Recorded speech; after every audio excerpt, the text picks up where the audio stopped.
Hi, this is Christina live at the Stage Nature Center here in Troy, Michigan.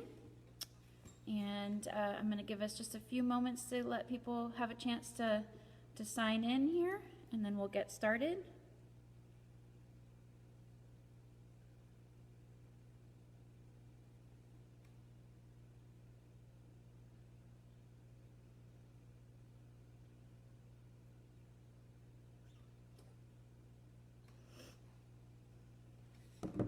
All right, hello, I see some people are starting to check in here, join us for the live stream. Give us just a few more minutes to give people a chance to get connected. Hello. I know sometimes it can be a challenge to get connected.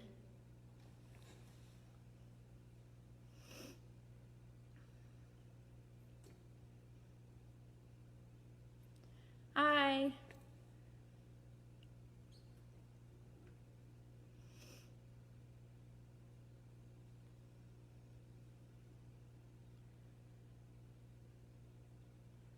Wait just a minute more, give a chance for some more people to get connected. Hopefully everybody's getting connected okay. Again, this is Christina with the Stage Nature Center here in Troy, Michigan. And I'm a naturalist here. Right now, during the closure, I'm here to help take care of the animals that live here, including the animal that you're going to get to meet today. I hope you all are getting connected okay. I hope everybody is doing well. I think I'll wait just a minute more because I'm not seeing that many people checked in. Hopefully everybody's connecting okay. Hopefully we have a better connection today than we did last week. I think I'm back to doing it the way I was before. Hello. So hopefully this stays connected okay today and I don't lose you guys. If for some reason I do lose you guys, then I will reconnect very quickly. Hi, good afternoon.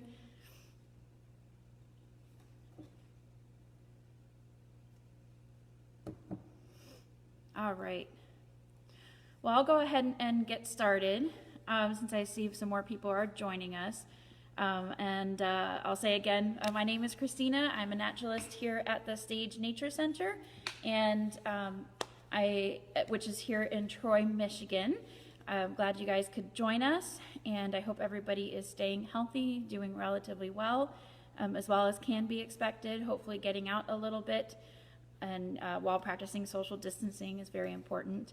So hello, it's great that you guys are able to join us, and I enjoy being able to do this with you guys. So again,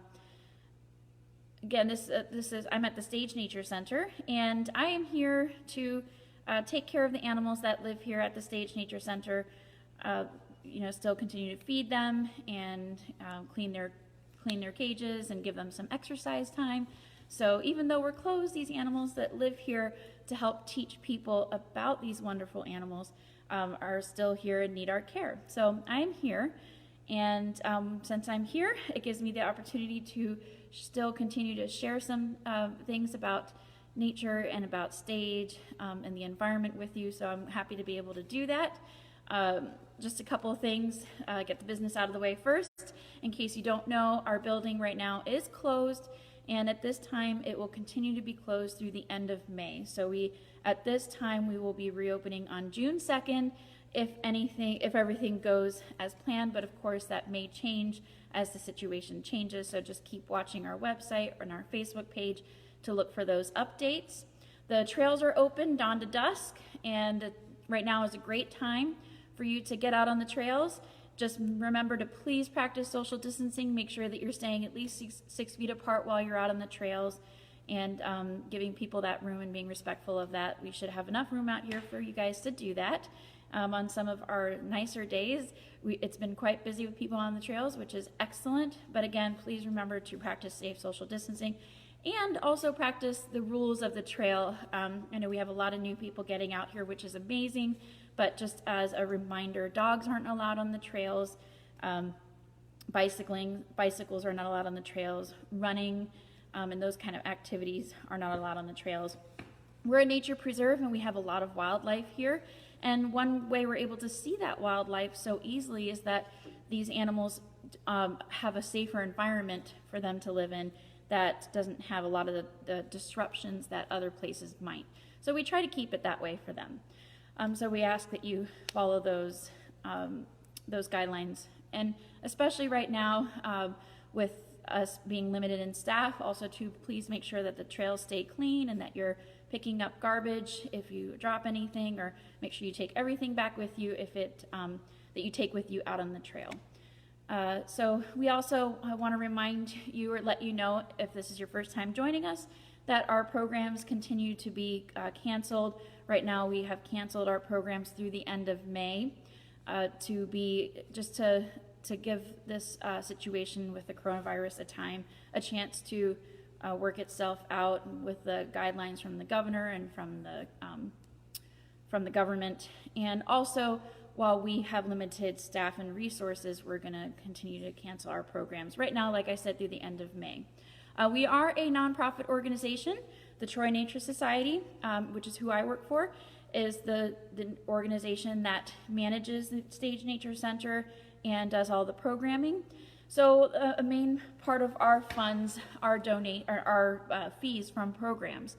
So right now, as you can probably imagine, like a lot of people are dealing with, our funds are low because we're not doing our programs, which is why we have a very limited staff right now. So if you are able to, if you have it in your means to donate today or any other time, you can donate on our Facebook page here by hitting the donate button. You can go onto our website and donate there, stagenaturecenter.org. Or there's another way that you can support us, and it's a fun way to support us. We did this last week with our crayfish, but today we're having another naming fundraiser. So most of our animals have names, but some of them don't. And so we're taking this opportunity to let people help us name them, but while also supporting us and supporting their care. So I just want to mention that while these animals have names, they are not our pets. So I've told you the different stories of how these animals got here and why they're here. And I'll tell you a little bit about the green frog today, but they're not our pets. And these animals, we don't recommend going out into the wild and collecting them yourself. And in fact, most of them have regulations against that. But we name them because they do live here with us. They are individuals, and we want to be able to refer to them. It's fun, and that way you all can connect with them too. So our green frog does not have a name yet, and you will be able to name our green frog. So before we get started with talking about the green frog, let me go over the rules of this fundraiser.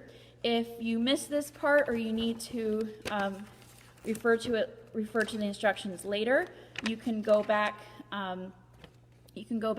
to this post and see the instructions listed in our comments.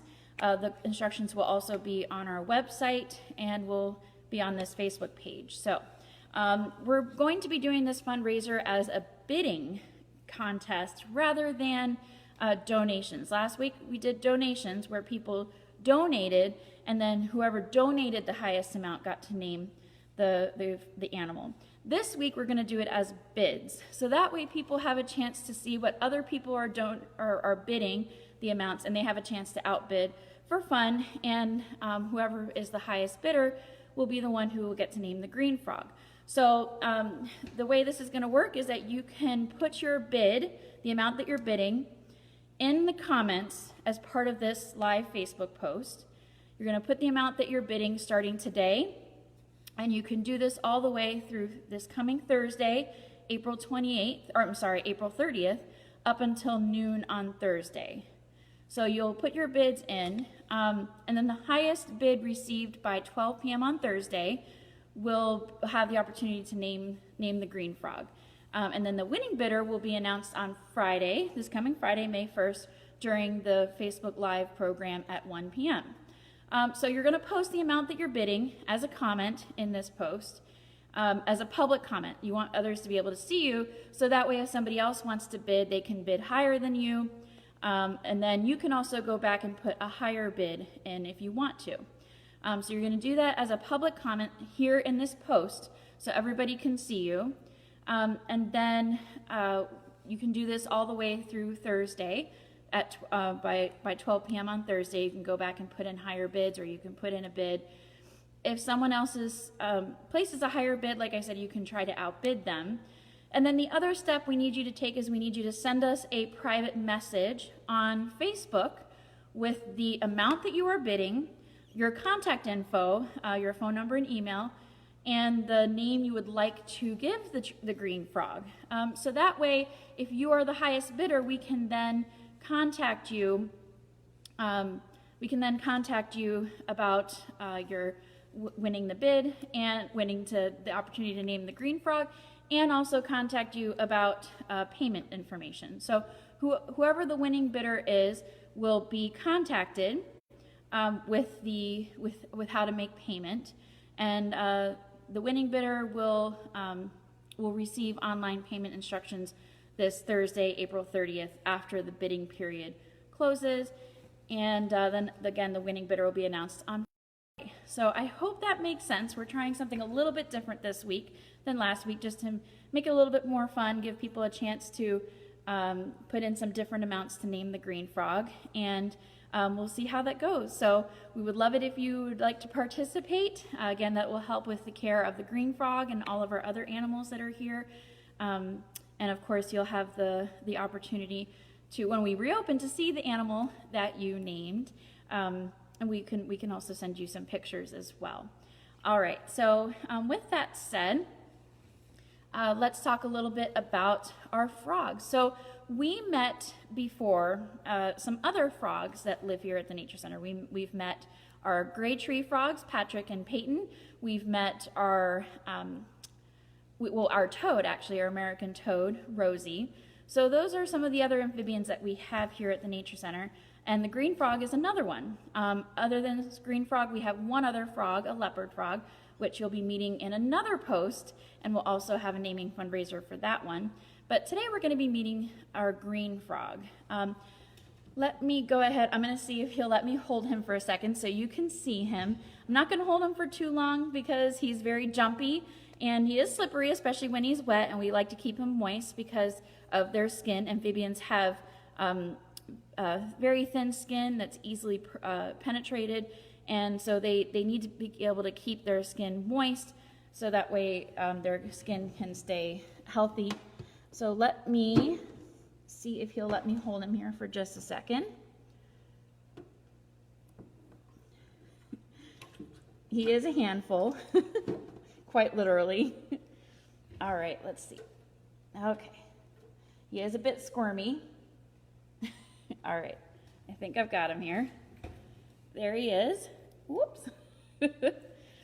So here is our green frog. I'm not going to be able to open up my hands too much because I don't want to risk him getting away. But this is our green frog that has yet to be named. Let me see if I can turn him around so you can see his face there. He is pretty large. You can see his legs hanging out back here.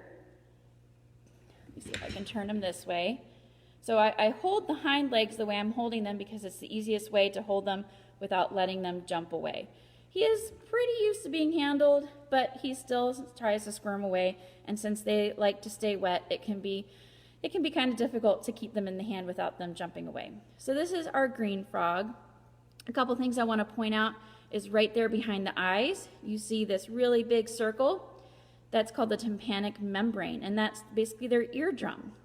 Now the males of these species, which this is a male, this is a boy, have bigger tympanic membranes than the females. The females have smaller membranes, those eardrums right behind their eyes. So that's one way you can tell the male from a female. Another way you can tell the male from a female is that sometimes the males will have a yellowish color to their neck, although this one doesn't. And another way you can tell is if you hear them calling and singing, then it's the male, because the males are the ones who call and sing to the females. So that's how we can tell the difference between a male and a female. So I'm going to try to see if he'll let me show you a couple other things here. We do have 13 species of frogs and toads in Michigan. And the green frog can look very similar to the even larger frog, the bullfrog. One way to tell the difference is with this ridge. I don't know if you can see it here. If not, I'll show you in a picture. There is this ridge called the dorsolateral ridge that goes down the back. And the green frog has that, whereas the bullfrog doesn't. So the green frog has this dorsolateral ridge or fold of skin that goes down the back, and the bullfrog doesn't have that. So that's another way to tell the difference. Another feature I want to show you while I have him here is you'll notice how he's lighter on the bottom than he is on the top. That's true for a lot of our frogs and toads, and that's to help, as I mentioned before, with camouflage. When they're in the water, predators that are looking at them from below will see that lighter color, or they won't see that lighter color, because that lighter color will blend in better with the sky. Whereas the darker color from above, if you're a predator from above that might want to eat it, like a hawk or a bird, then it'll be harder to see them because that will blend in with the darker colors below it. All right, let me see if I can show you his leg here while he has his foot. There we go. So one other thing I want to point out is that he is an aquatic animal. Green frogs spend most of their adult lives in the water, and they have these folds of skin, these flaps of skin in between their toes. We call them webbed feet to help them swim. Whoops. To help, he's trying to jump out here, to help them swim. And so that's one way you can tell they're aquatic, because they have those flaps of skin in between their toes. All right, I'm going to go ahead and put him back here in the water for a minute, and then we'll see him again when we're going to feed him. I'm going to give him a break. Here you go, buddy. Okay. And in just a minute, I will turn the camera around so you can see him a little bit better. So I mentioned that dorsolateral ridge. Let me show you. I know I've shown you this poster before here of the frogs and toads of Michigan. I apologize that the writing is backward, that the tool to be able to flip it, the mirror image is not popping up again today, so I wasn't able to get it flipped around. But I'll show you here that this is the green frog, and this is the bullfrog. The green frog has, let me bring it up a little closer to you. The green frog has this dorsolateral ridge, this fold of skin, whereas the bullfrog does not. The green frog also has a little bit more of a pointy snout, whereas the bullfrog has a little bit more of a rounded snout. Now, the green frog can get to be up to about 2 to 3 inches in size, whereas the bullfrog can be 3 to 6 inches in size. So the bullfrog is Michigan's largest frog, and they're pretty easy to spot. But when they're smaller, they can look a lot like the green frog if you're not careful, because their colors can look different. Now, you saw that this green frog was mostly an olive color with a little bit of brown, but mostly green. Green frogs have something really neat that you can see. It's very rare, and it's a bright metallic blue that they sometimes get in color due to a mutation that causes them to lack yellow pigment in their skin. And I actually saw somebody post about this, I think, on our announcement for our Facebook fundraiser, or for our Facebook post today. So if you go back to Facebook and look at the live video we did as the announcement for this fundraiser, somebody posted a picture of a frog that had that metallic blue on it. So it's pretty rare, and it is a mutation, but it is possible to see them with that. I haven't seen one with that. That would be really neat to get to see a live one someday. But generally speaking, these green frogs are going to be mostly a greenish olive color. So he might be hungry. He's moving around a little bit. So we said that frogs and toads are amphibians, and we've talked about other frogs that we've had and the toad.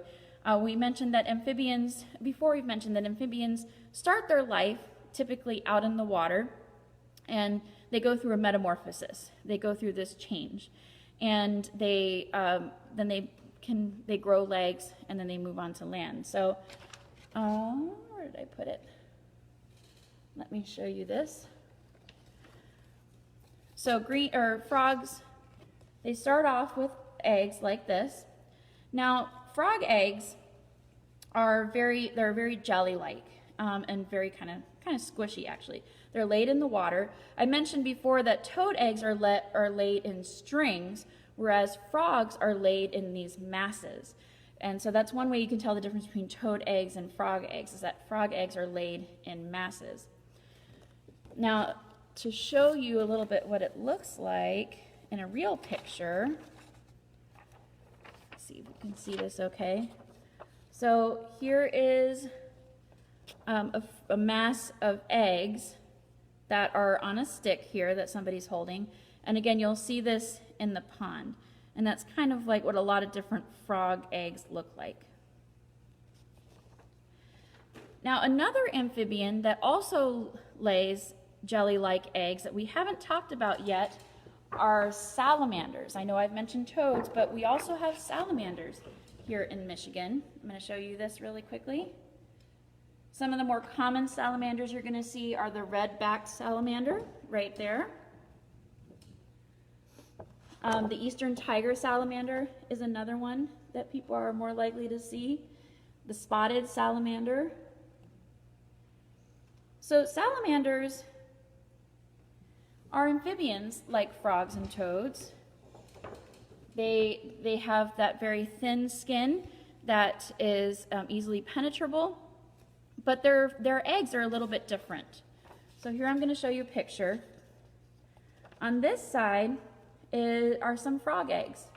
This side are salamander eggs. So salamanders do lay their eggs in water, and they are jelly-like. Let me bring it up closer so you can see it better. Salamander eggs have an extra layer of gel around each egg. I don't know if you can see that here in this picture, but you can see that extra layer of gel around each egg. Whereas, or an extra layer of gel around the mass of eggs. Whereas frog eggs don't really have that. They've got the gel that's around each individual egg, but they don't have a gel that's around the whole mass of eggs. So that's one way you can tell the difference between salamander eggs and frog eggs. We don't currently have any salamanders that live with us at the Nature Center, although you can see salamanders out on our trails. And one great way to find salamanders is by flipping logs to see if there are any hiding underneath there, because it's nice and dark and moist, and so it's a great place for them to hide. But of course, if you do that, if you ever pick up any amphibian, you want to make sure your hands are moist, because again, like I said, their skin needs to stay moist because it's different from ours, it's different from reptiles. It's very thin, very easily penetrable, and they take a lot of stuff through their skin. And you want to make sure that your hands are clean so you don't make them sick. And then you can hold them for a few minutes. You don't want to hold them for very long before you put them back down. But salamanders are another amphibian here in Michigan that you can see out on our trails, or maybe around your home, especially if you have a moist environment around your house. Okay, so I showed you for the life cycle, I showed you the eggs, and then eventually when those eggs hatch, they go through some different stages as young frogs. We call them larvae. So when they're first born, they don't have any kind of legs. They have tails to help them swim. And then as they get bigger, as they grow, those tails, or actually they start to grow legs, and eventually those tails get absorbed by the body because they don't need those tails as much for swimming around. And if they're an aquatic species, they have really good feet for swimming through the water. So eventually that tail goes away, the legs become bigger, and then this is what they look like when they're adults. We call this metamorphosis, which is a word derived from the Greek that means to change form. A lot of different animals go through metamorphosis.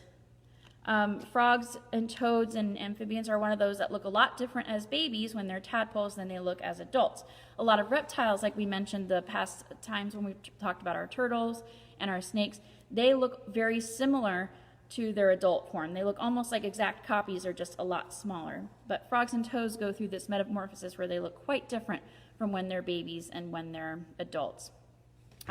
Just to show you guys again, or in case you didn't join us before, this is the skeleton of a frog.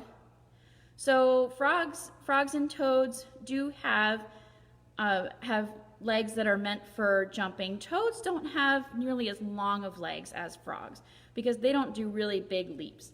Frogs have really long legs that are meant for doing leaps and large jumps.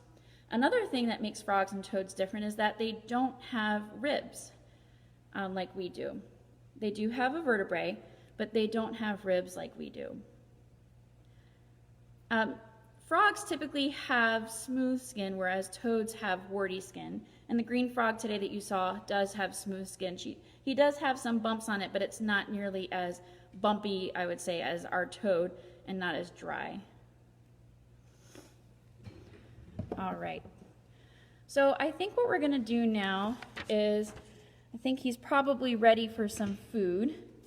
So I am going to get ready to give our frog some food, and then you can watch him eat.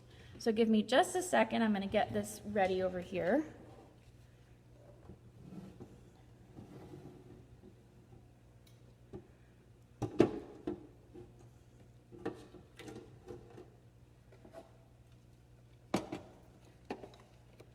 Oops, uh-oh. Well, we had some crickets escape. It's their lucky day. It happens quite often. Okay. Before I keep going on, I'll mention that I'm not seeing the comments again. Unfortunately, if you're making comments, they're not showing up on the screen. They've been doing that for a while. I don't know if it was a setting that was changed in Facebook. So when I have a second here, Carla, our executive director, is going to send me some comments or questions if you put them in the comments. If I don't answer your question as part of today's live Facebook stream, then afterward I will go back and answer your questions like I did last week with the crayfish. I'll go back through and answer your questions that way. So if you're, I lost another cricket. If you are putting comments and questions, I apologize, I don't see them right now. But I did see that somebody said earlier that it looks like he is smiling, and you're right. Frogs do have that face that look like they're smiling. I don't know if that means that they are smiling, but it does look that way, which is a lot of fun. Okay, I'm gonna get ready here to give our frog some crickets. And what I'm gonna do, I'm gonna try to do this without losing any more crickets. I'm gonna turn the camera around.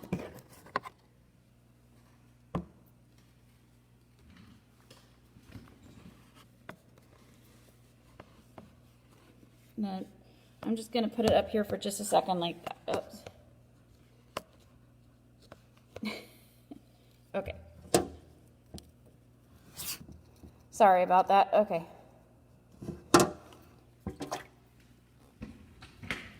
Like I've mentioned before, I'm here doing this by myself, and sometimes it can be a little bit challenging to do the camera and use my hands to do other things as well. So I've put some crickets in here with the green frog, and we'll see if he eats some. Oh, there he goes. It can sometimes take him a moment. Let me turn it this way, see. Okay. Sometimes it takes him a moment to work on those crickets. Okay. While we're watching him eat, oh, and I better put these crickets away. Hold on one second, I've got some more crickets escaping. I'm going to have a few crickets to chase around after the live stream today. Okay, he does have a cricket on his head. So while we watch him eat, let me tell you a little bit more about green frogs. Let me tell you a little bit about their diet. So as you can see, they do like insects. What I'm feeding him are crickets. They'll eat a lot of different kinds of insects out in the wild. They also will eat other small invertebrates like spiders, maybe a worm, maybe a roly-poly, and occasionally they will eat other small frogs. So you'll be meeting our leopard frog in a future live stream, but I will mention that when they were smaller, even though the green frog wasn't too terribly larger, oh, there we go, too much larger than our leopard frog, we still had to keep our green frog and our leopard frog separate because the green frog, as he got bigger especially, may have eaten the leopard frog. So you can't keep those species together because the green frog will take the opportunity to eat a smaller frog if it's available. And it looks like he's got a cricket crawling on his eye. So our frogs feed a few times a week, and we usually give them, our green frog, about 10 crickets or so. Sometimes he'll eat more than that, sometimes he'll eat less than that. Right now he's eating about 8 to 10 crickets each time. I think he's already eaten maybe 2 or 3 as we've been sitting here. Oh, was that another one? Let me see if I can turn him. There we go. So the crickets obviously are not swimmers. They can last in the water a little while, but they're not going to last too long. Oh, I don't know if you saw that, how he closed his eyes. So when they close their eyes, that is something that they do to help them swallow their food. Those eyes are very large, and when they close them, that helps push the food down their throat. So green frogs, just like other amphibians that we've talked about, other frogs and toads, they do sing, they do make calls. You're not going to probably hear green frogs quite yet, although they may start calling soon. I haven't heard them yet. They typically call from the beginning of May through the beginning of July, and it's the males who do this. And, you know, of course it depends on the weather patterns and the temperatures that are happening, but that's typically when you're going to hear male green frogs call.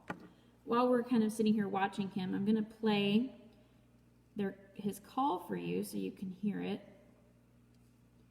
Give me 1 second. I'm pulling up an app on my phone. It's the Audubon Reptiles and Amphibians, and it has the calls for different frogs on it.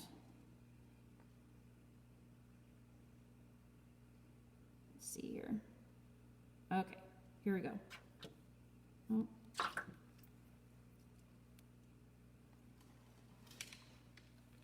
Oh, I have to turn my phone on.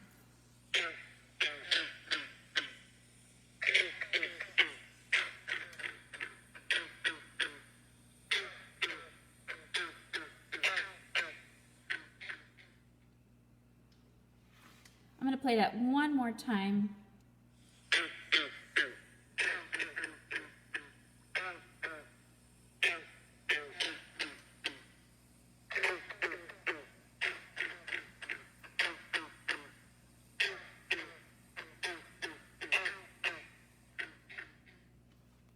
So it's not the most most melodic call. It's not a trill like we heard for the American toad.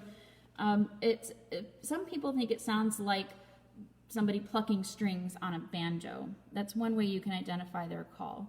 So it's usually these series of short descending metallic notes and that they make, and that's how you can identify them. Now, sometimes when they're being aggressive because of territory, they will emit a low growl as part of their aggressive behavior. So green frogs, they do defend their territories, and they can actually be quite aggressive, and they'll defend their territories by calling, by chasing other intruders. They'll also do jump attacks where they jump at something that is threatening them, or they'll wrestle. Let's see here. So he may still eat some more crickets yet. Sometimes they take a break while they're doing that. So while we continue to watch them, I'll tell you a little bit more about them. So they're mainly active they're more active at night, but they are active during the day and at night. They're dormant during the cold winter months, so you're not going to see them, but you should oh, there we go.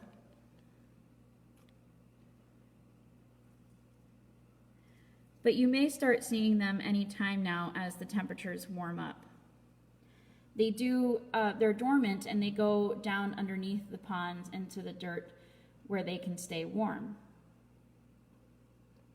They are typically solitary, so they usually stay by themselves, except during breeding season when they gather together at breeding ponds. So you'll see them in ponds where they all come together for the purposes of breeding. Now this green frog, I forgot to tell you earlier, came to us in 2018, and he actually came from a staff member, a family member of a staff member, who found him in her yard. She had a pond, and she was worried that he might get run over by the lawnmower. So she wanted to find a different home for him. We had space here at the Nature Center and wanted to be able to teach people about about green frogs. So we brought him in. Right now we're at capacity for the animals that we have. All of our animal homes are full and taken. But we give these ambassador animals a home, and then in turn they teach people about their species and about nature in Michigan. I think there is one more. Oh, there's a couple crickets in here. They're on the plant. So I'm going to shake off the crickets in case he wants them.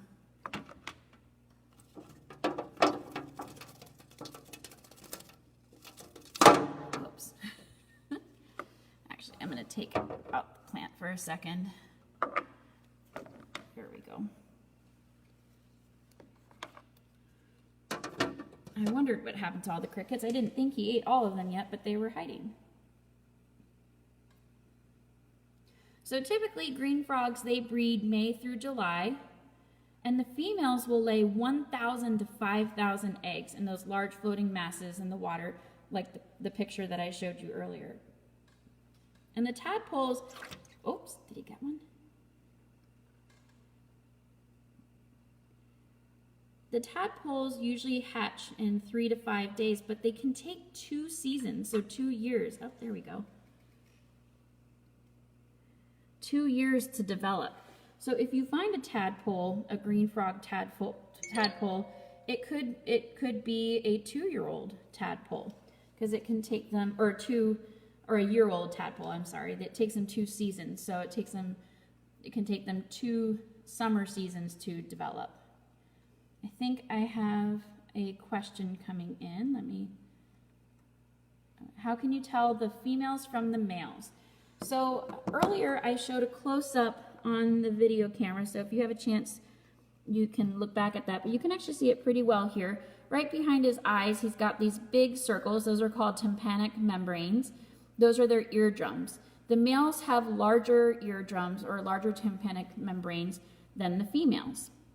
Males also can typically have a yellow throat, although he doesn't really have that bright of a yellow throat. He has a little bit, but it can vary from individual to individual. And then the other way is if they're singing, if they're calling like he does, then it's definitely a male. And we do hear him call from time to time.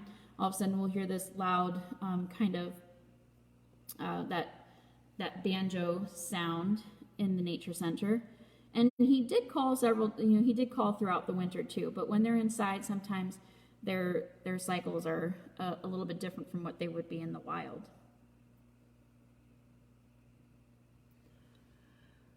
So I do want to tell you that, these kinds of animals are very important.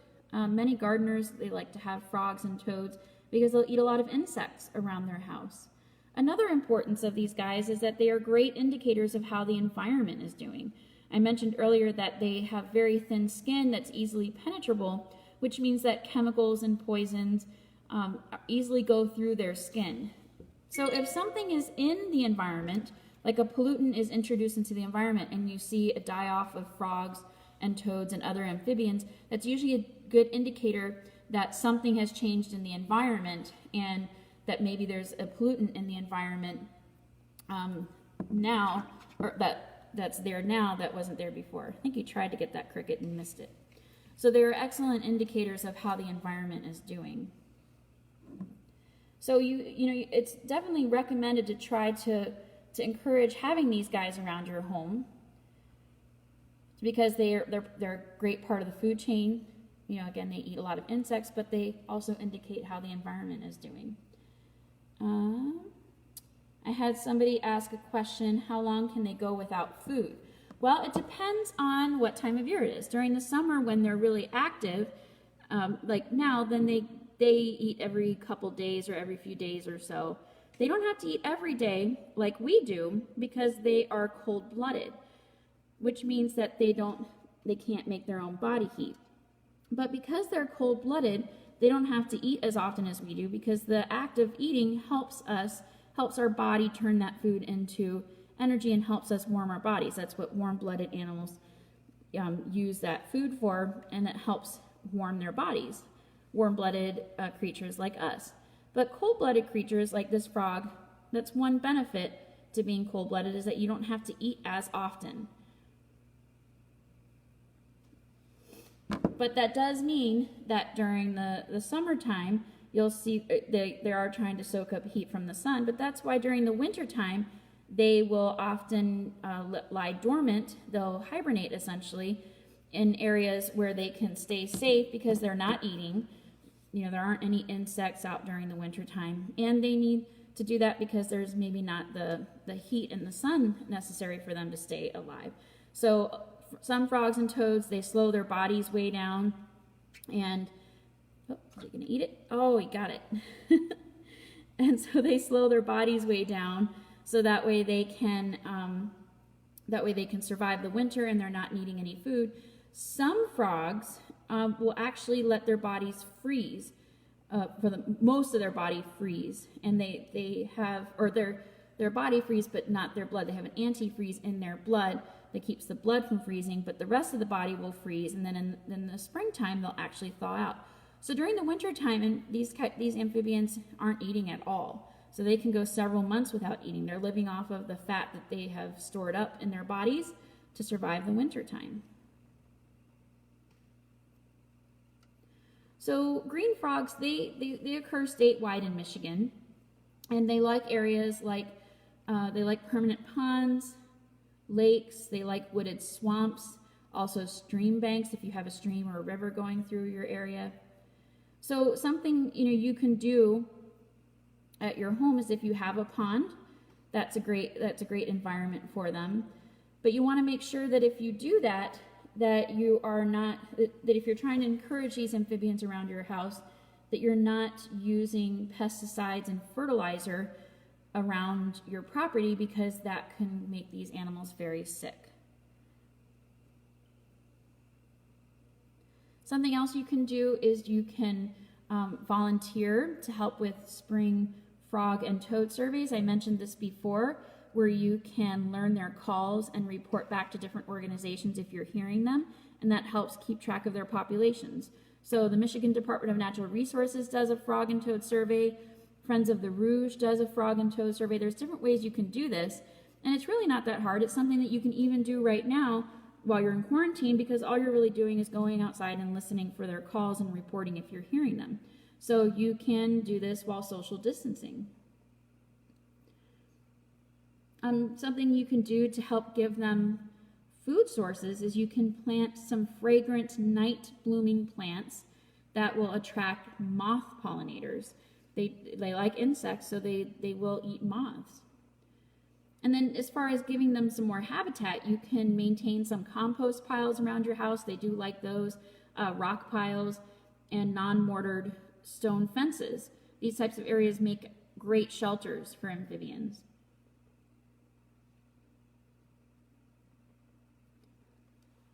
All right. I think he's slowing down here.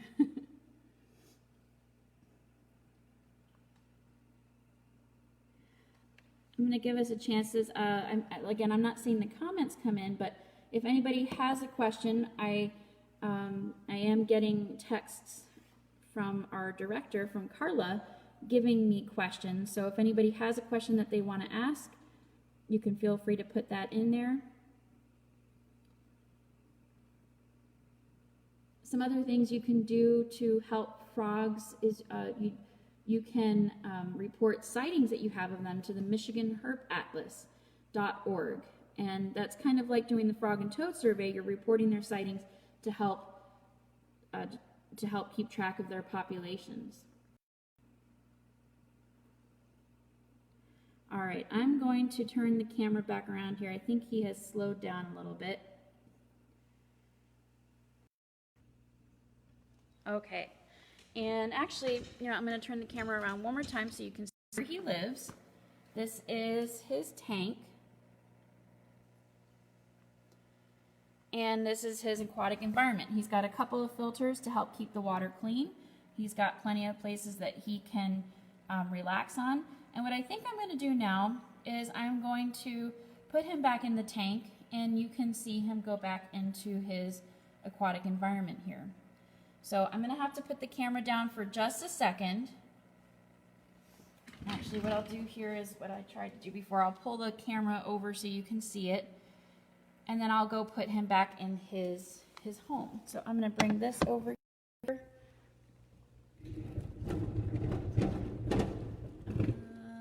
Not sure how well you're going to be able to see him. Let's see here. Okay. Unfortunately, I'm not going to be able to prop it up so you can see it while I'm doing it, but after I put him back in, I'll come get the camera so you can see him again.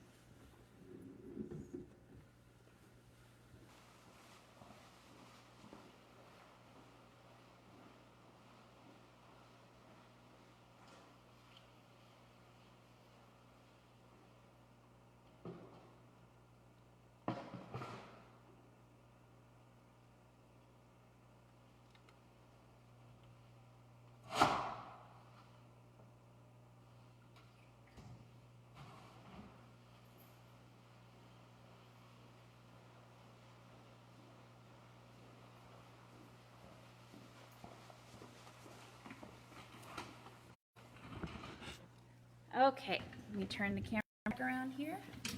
There he is. He went over to the rocks, and he'll probably just relax for a little bit, let some of that food digest. This is often how you'll see frogs hanging out in ponds, actually, is you won't see their whole body because the pond is usually, the water beneath is a little bit murkier, but a lot of times you'll see their heads just sticking out the top of the water as they relax on some rocks underneath. And so when you're looking for frogs, I would recommend looking for those little heads popping up out of the water. They are very fast, so when they see a threat, they jump or they scoot under the water really fast. So they can be hard to see once they see that you're there. Looks like he's just going to relax a minute. So that is his home. And when we reopen, you can definitely come and visit and see all of these animals in their displays. And then hopefully by then, he'll have a new name, or a name. He's never had a name. Okay. All right. So I want to thank you guys for joining us again today. If I missed any questions or comments after I end this live stream, I'll go back through the comments and answer those questions and or any other comments that you have. I hope you guys enjoyed meeting our green frog today. And on Friday, we will announce the winner of the naming fundraiser. So you'll find out our green frog's new name. We'll also be announcing the next day or two what we'll be doing on Friday as part of our live stream. It'll be another fun topic, of course, and hopefully it'll go as smooth as it did today. We won't lose any connection. I don't think we lost connection today. Hopefully we didn't. Thank you for joining us. Again, remember to practice safe social distancing, stay healthy. We hope to see you out here on the trails, but stay safe and healthy. Continue to look for our online programs so that way you can keep involved with us and see what we're doing here. If you want to participate in the naming fundraiser, don't forget to place your bid on here. Even after this live stream ends, you can still go back in the comments and put your bids up through this coming Thursday at noon. So place your bids, send us a private message so that way we can get your contact information and your bid and your suggested name for the green frog. And then we'll contact you with more details if you are the winning bidder. So good luck with that. I hope you guys have fun participating in that. And I will hope to see you again this coming Friday at 1 p.m. Otherwise, please take care, stay safe out there, and stay healthy. Thank you. Take care. Bye.